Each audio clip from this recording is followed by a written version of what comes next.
All right, welcome to our next session, and we are always lucky to have Gila Kurtz here from Israel. She's a longtime contributor and speaker. It's always wonderful to see her, and she's here with us to talk about remote learning and training in Israel in light of the COVID-19 pandemic, evidence from the field. So we'll get some really fascinating perspectives on what things are like. So on that, I'm going to turn it over to you, and I'll be here if you need me. Thank you very much, David, and I'm so happy to be here. Thank you, Eden, for your help. I see that we have, I would like to know, where are you from? Christoph, Irene, Paris, Rachel. I'm from Israel. Just interesting to know, where are you from? Let's write into the chat. And okay, New York. Okay, Rachel, I do hope that next year I will meet you. Oh, Germany, Alabama. South of Boston. Oh, good. I do hope that next year we will meet in New York. So without further ado, let's start. I will share my screen, and just feel free whenever you want just to jump and ask question or remark or whatever you see. Just a minute. Okay. So this is my talk, and I will talk about Israel, about our insights from the COVID-19 pandemic. And if you hear my sound like our insights, and actually Israeli is really unique in terms of the COVID-19 pandemic, and I will show you in a minute. The outline of my talk is 3 parts. In the introduction, after the short introduction, I will outline the gains and losses from the COVID-19 pandemic here in Israel. And in the final part, the 3rd part, I will share with you the trends that we currently see in Israel, and maybe you will share your insights. So just one word about me. I'm the Dean of the Faculty of Instructional Technologies in HIT in Israel. And actually we have a BA, bachelor degree, and master. We are applied academic, and you see all these pictures of corporate. Actually, our students work closely with the corporate, and after they finish their studies, they are very much wanted in the field of e-learning experts, or web designers, or digital experts, and so forth. We have 500 students in both programs. So this is about me, and I really invested time in this talk, and I liked it very much. So I read all these materials, all these materials are on Israel, like 30 reports, 25 research papers, and I was also a co-author with 10 papers, and many discussions and talk. And also we had one international conference on learning and development last week. And by the way, I don't see the chat now. So if Idan, if there's any question in the chat, please let me know, because I'm in full screen. So let's go. Okay, I told you that Israel is unique, and please see here the statistic. Israel is in the 1st place of countries with the highest rate of COVID-19 vaccination. And actually, as from yesterday, masks are not required. So we are kind of back to normal, and it's kind of strange. This morning, I went to the coffee shop, and I'm used to go with the nurse and say, okay, can I have a coffee, and just without any mask? So I hope it will be soon in your place. So this is an important fact, because when I touch the 3rd part of my talk, I will elaborate on the consequences of this fact. Okay. So my talk will be on higher education, also corporate learning. I know they are different, very different, but they had the same challenge, as they face the same challenge of the greatest disruptor in over the century. They were forced to flip the switch in a minute and to move to remote learning and training for an infinite period of time. As for now, it's for a year and a half, and now it's ending. So this is kind of what's the same thing within the higher education and also the corporate learning. I will illustrate one main gain from the COVID-19 pandemic and one main loss, and I will elaborate on it. But before we start, actually, what happened with this pandemic? We are used to live kind of in a puzzle, life of a puzzle, like everything fits everything, and so we are kind of equilibrium. What happened with the pandemic? That it disappeared. There's no puzzle that we can, share and feel connected. And we have to think, what can we do with it? So looking back at the year and a half, we see the first gain, the main gain, which is space and time are not exclusive conditions for teaching and learning. We have the class, but we also can teach and learn from a cafe, from a house, from everything. Yes, we could have done it before, but the pandemic really put it in front. And I will elaborate and give another insight to support this main gain.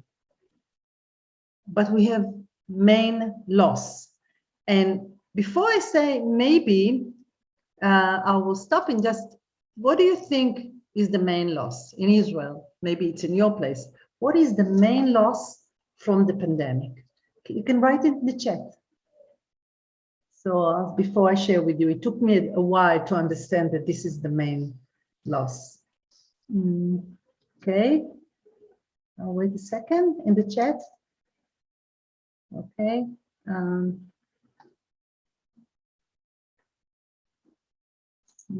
I don't see. Oh, one. Okay. Yeah. Physical interaction, and the physical interaction really caused to something that I will share with you now. Thank you, Paris. And again, I don't see the chat now. So if someone wrote, I can't see it. So yes, decreased sense of belonging. Actually, you're alone. You're alone. So I will elaborate about the gain and the losses, and I will start with the gain. What happened when space and time are not exclusive condition? No more barriers to use digital means of learning. You can say, but it was before. Yeah, you're right. But now what happened is that no barriers. We are in everyone. I don't know if you're familiar with Rogers' theory about diffusion of innovation. So now everybody is accepting it. So because there's no choice, but no more barriers for the digital means of learning and openness to digital learning. I don't know how about you, but hearing all this CEOs saying that digital learning is the best in this time, which is really, I know that a year ago, before the pandemic, they said, no, we need to have face-to-face. So openness and smashing barriers, these are gains that support the space and time that are not exclusive conditions. The third one, we see all kinds of creative pedagogies and tools using like Mentimeter, Kahoot, all the things that were not before. And creative pedagogies, I just read a paper about Zoom fatigue, like how do you handle this? And I think also in the conference, so a lot of pedagogic, new creative pedagogies that need to go beyond space and time. And this is really good. Well, convenience.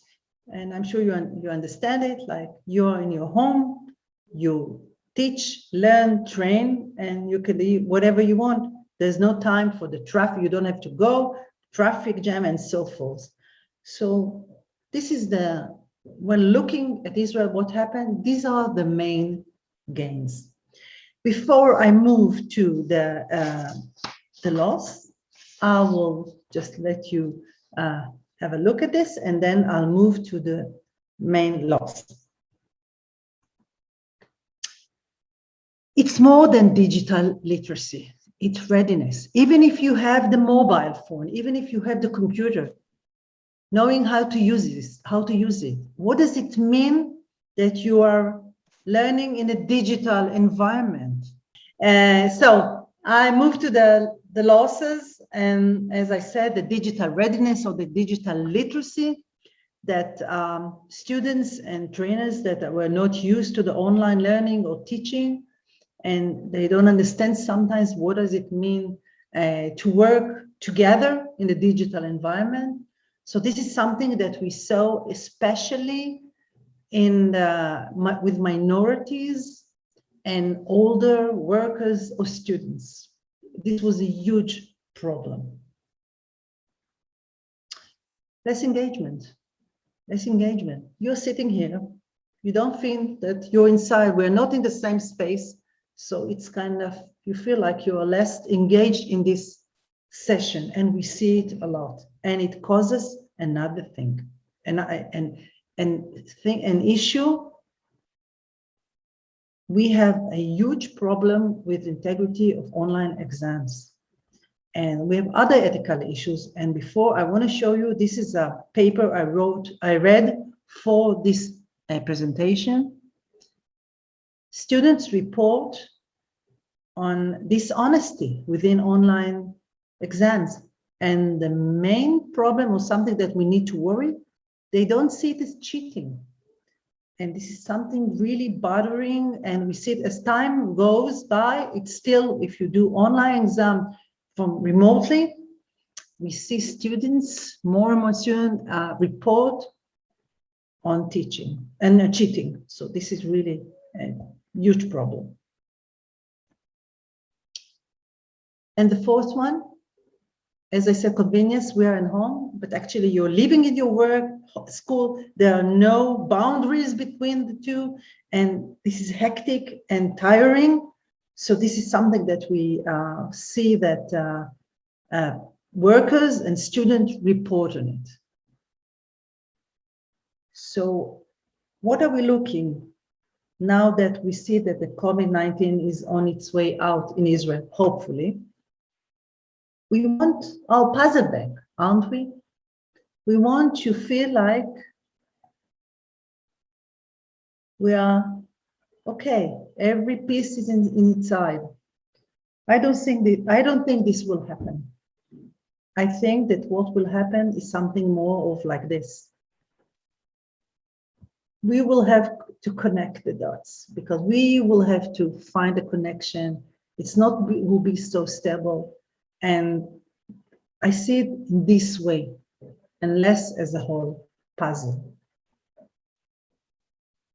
Before I move to I will highlight the main insight for the future, I would like to mention Yuval Noah Harari. He's one of the famous Israeli historians, and he said in March 2020, he said that the storm will pass, but the choices we make now would change our lives for years to come.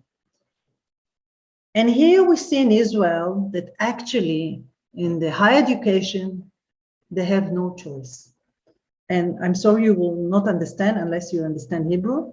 This is a message arrived from the Council of Higher Education, actually saying that all academic will go back to be fully campus-based. So there's no lesson learned in terms of the COVID. So we are bringing back the students, and I'm glad that my president allowed my faculty to use other models, but actually Israel is coming back to face-to-face. This is not the same in the corporate. So they are kind of different in their respect of the response to the pandemic. So what's next? We're talking about new normal. I don't know if there's new normal. I know that there is new now. For example, we have a summer term. And so we decided that we will meet 3 times in the campus. I don't know. No, I can't say. I'm not sure what will happen next year. So we don't know. We're living just right now, and there's no normal. And I'm borrowing the term of the blend of chaos and order by the former CEO of Visa Credit Card Association. Said that we have a blend of chaos and order, and we have to get used to live with this. I'm sure you're familiar with the buzzword saying, let's do blended learning. What does it mean? What is the reason? There are a lot of options, and blended learning, does it mean blending the technologies, blending the virtual and face-to-face? There are huge questions, especially in K-12, which is not my topic here, but we have a lot of questions. What does it mean blending? And can we blend? And following this is discussion about what does it mean to learn? What's the essence of learning? Do we need to be in a special place on a specific time for learning? What does it mean to know now that we have the technology? And actually, the discussion on the essence of learning and also other things, the pandemic just moved it forward. It was before, but now we're talking, what does it mean to learn? Is it the old way or a new way? Another insight is that when you choose technology, actually you're choosing a strategy. What does it mean? Technology is not neutral. If you use Zoom or you use LMS, you use different strategy of teaching and learning. And now we understand it much more closely. Another understanding is that we need to use the technology plus the data because it will give us more accurate learning, personalized learning, more answering for the demands of our students or our workers. We see a lot of rise of artificial intelligence. Again, this technology is here to stay, but we see that we can use it for personalized and more kind of specific teaching and learning, just-in-time training. And comparing to AI, we see technologies that are in use are quick, simple, and flexible. And less, I was in Ilona's keynote, and she talked about artificial intelligence and the use of the glasses. We see in Israel that it's more we use kind of simple QR codes, augmented reality, and less the sexy, heavy technologies. These really items are also, again, it's not just because of the corona, but also we see it more and more coming to Israel for the next years. Video is not just the king, it's also the queen. Video content, specific one, of course, the MOOCs really moved it forward, but we talk about chunking of video for micro-learning, a lot of use of it for asynchronous mode or for a blended learning, meaning like you watch the video and come to class for discussion. We understand that interaction is the key component for learning and training. And another thing that technology allowed us, the team and peer learning is also essential, not just the instructor, but also the workers and the students. I will move to, we have like in 5 minutes. This is I think my last slides, and then I hope we'll have kind of discussion. Last week we had the 8th Israeli L&D conference. We had Donald Taylor as a keynote, and he has a survey that takes the pulse of the L&D community worldwide. It's a 1-minute outline question asking about what they think will be the hot technology in the following year. His presentation was about Israel and comparing Israel to other countries. So what is interesting in his results, and I'm sorry you can't read it, but I just want to say that we see different approach between the countries. For example, in Israel, we believe that next year reskilling, upskilling will be #1, the same as the other word, but micro-learning is in the 2nd place and in Israel and only in the 7th place in the world. So it's going to be not the same trends between all the countries, and it's really very interesting. he also found in Israel difference between the workplace, corporate learning, which shows very much support for reskilling and upskilling due to the corona. And for non-workplace, it means academic, more support for AI, micro-learning, and learning analytics. I think that by that, I had a lot of information gave you, and I will stop here and open for discussion. I understand that there's no audio with the participants. Oh yeah, so Carla, I'm sorry, yeah, I didn't see your note about this. Yes, to interact with people. Yeah. Yeah, we can allow anyone to talk and the participants if you want. So Yeah, please, please, I would like in a smaller group. Please go ahead. Yeah, please go ahead. I would like to hear about your place and what do you think about Israel, and maybe, hey, Carla. We're going to allow everybody to talk. Hey, Deborah, Christopher, yeah, please. Okay. Thank you. Want to talk? Please feel free, and if you want to, just stay muted if you're not going to talk. So. Great. Well, no, thanks so much for the presentation. I'm curious, I'm also curious to hear your thoughts on Dawn's survey and Israel. Like, how much of the results do you think are sort of the way people view the terms, right? Like, microlearning is a funny one to me because it means so many different things to so many different people. Like, I don't know. I'm trying to, obviously just a guess, and I think Dawn would probably just be guessing too. But like, is it really more popular in Israel, or is it really that it's just sort of perceived in a different way, and the definition is maybe different here? Like, it's in a lot of ways gotten a bad rap here, not necessarily incorrectly, that it's sort of, the idea is, well, everything, if it just needs to be smaller, and that's obviously not good design and not the right thing. So there are a lot of American companies where you hear microlearning and, you've had some backlash for appropriate reasons, but maybe that's just, that might affect the survey results, I guess is what I'm saying. Well, we have to understand the people who answer the survey are professional. So I thought it's kind of a buzz also, but actually I can be honest with you that next year we will give a course, academic course about microlearning. So it seems like it's something that really inside the academic and also inside the corporate. It's not just buzz. Yeah. Thank you, Irene.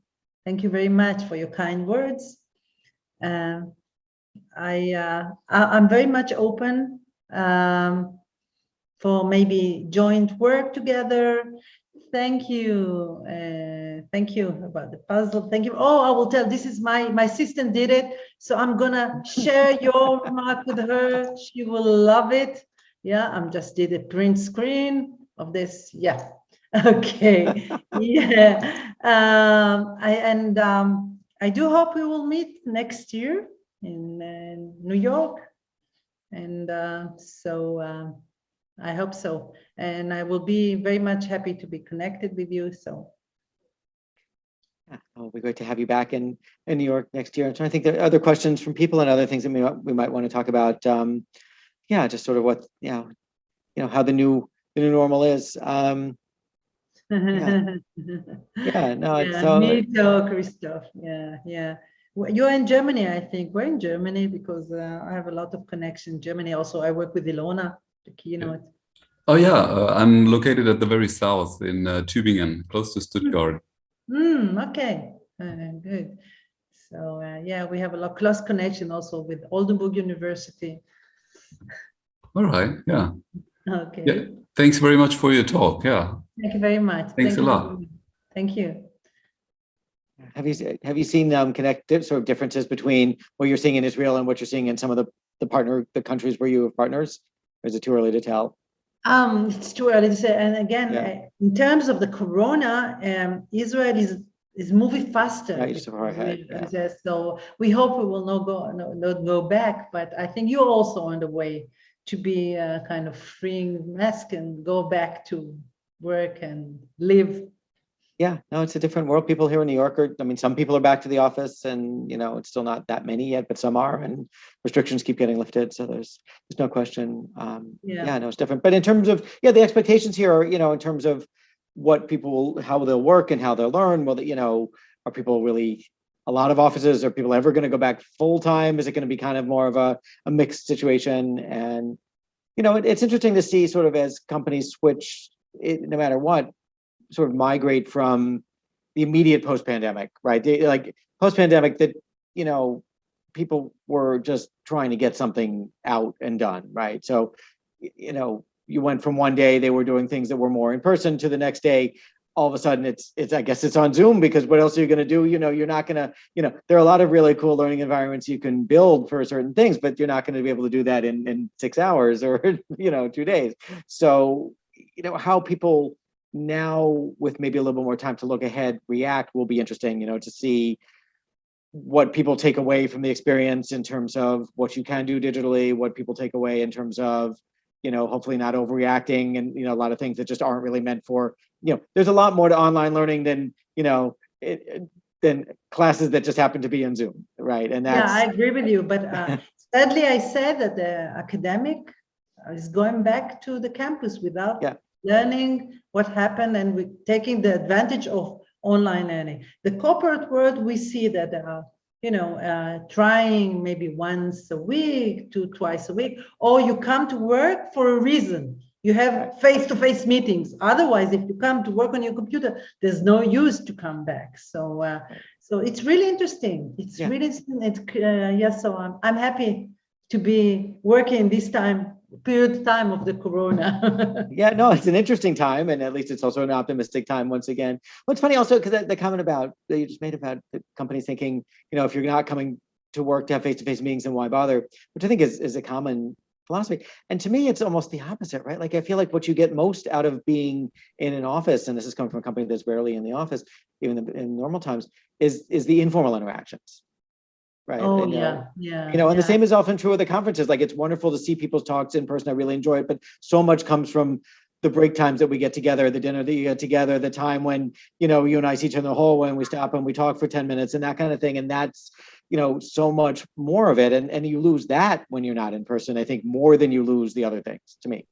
I think, and also we are used to it. And we had this conference talked about, so all the presenters, except Donald Taylor, they came to our studios. So we were 30 people together talking. It's feeling like normal. I can tell you, I miss so much the human, and I'm very much used with the technology, and I love technology, but nothing can replace the face-to-face. And by saying that, I think that as human, we need the contact.